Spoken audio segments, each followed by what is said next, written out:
Sarah, blogueuse de la compétition.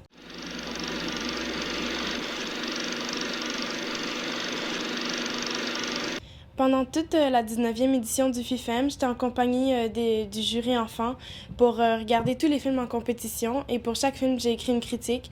D'ailleurs, mes critiques sont disponibles sur le blog. Le jury enfant a décerné 2 prix. Moi, personnellement, j'avais plutôt 4 coups de cœur que j'ai vraiment beaucoup aimés puis que je suis pas capable de mettre en ordre tellement qu'ils étaient tous bons. Un de mes coups de cœur, ça a été Avril et le monde truqué. J'ai vraiment beaucoup aimé ce film-là. C'est un film d'animation. Je l'ai trouvé vraiment bon. Dans un monde privé d'innovation et bloqué à l'âge de la vapeur, des savants disparaissent mystérieusement. Maman, papa! C'est comme différent de l'an 1941 que nous, on a connu, puisqu'il y a comme certains événements qui ont marqué notre histoire qui ont comme juste pas eu lieu. J'imagine que ça a dû être un gros travail de tout inventer un univers comme différent d'une autre, mais j'ai trouvé que le résultat était super bon, puis les dessins étaient vraiment très beaux.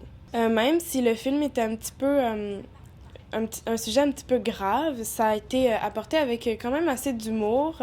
C'était pas autant pour dire que c'était une comédie, là, mais comme il y avait des personnages, en particulier Darwin, le chat parlant, qui était vraiment drôle. Avril! Tu peux m'expliquer? C'est pas vraiment le moment. Un autre film que j'ai vraiment aimé, c'était Mes frères Corbeaux. C'est comme un petit voyage dans le temps, à l'époque où est-ce qu'on brûlait encore les sorcières au bûcher parce qu'on avait comme des préjugés contre les sorcières. Et j'ai vraiment beaucoup aimé ce film-là parce que c'était comme un petit mélange entre un conte, mais c'était vraiment comme ajouté avec un peu de suspense, surtout quand Bodanka, elle peignait les cheveux de quelqu'un pour fouiller dans ses souvenirs. Ça faisait comme... Elle comprenait des choses, puis il y avait comme des révélations qui se faisaient. Elle découvrait des secrets ou des actes de trahison, des choses comme ça. Fait que j'ai beaucoup aimé ça, que c'était vraiment bien fait, les costumes étaient beaux, comme toutes les prises de caméra aussi étaient très bien faites. Un autre film que j'ai aimé, c'était Jérémie le surdoué. J'aime ça parce que c'était pas comme vraiment une comédie, mais c'était quand même assez drôle, ouais, c'était très drôle. C'était quand même aussi un peu touchant, là, mais c'était vraiment drôle. Je sais pas si tout le monde l'a remarqué, mais à chaque fois qu'il se passait quelque chose, il y avait comme en arrière-plan, il y avait la grand-mère alcoolique qui s'ouvrait à chaque fois une canette de bière. Ça, c'était vraiment super drôle. Puis j'ai trouvé ça bon parce que c'était subtil, c'était pas comme... C'était super explicite, mais c'était vraiment, vraiment drôle.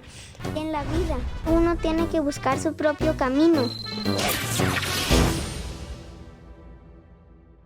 Mon 4e coup de cœur, ça a été Le Petit Mafieux. C'était vraiment super drôle, là. C'était une comédie. Een stoere vader is sterk, kan mensen redden of kan heel goed autorijden. Maar mijn vader is niks van dit alles.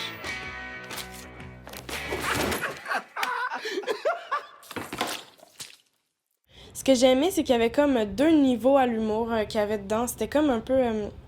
il y avait comme des blagues comme pour tout le monde, au premier degré, disons, comme pour que les enfants comprenaient bien, comme les personnes qui tombent, des personnes qui se font mal. Il y avait aussi comme des blagues un peu plus subtiles, c'est ça que j'ai aimé. C'est comme l'humour était un petit peu représenté comme avec des sous-entendus que... J'imagine que les plus jeunes n'ont pas vraiment compris, là, mais ils ont quand même apprécié le film parce que c'était comme vraiment comme 2 niveaux d'humour, et puis c'est ça que j'ai aimé. Oké.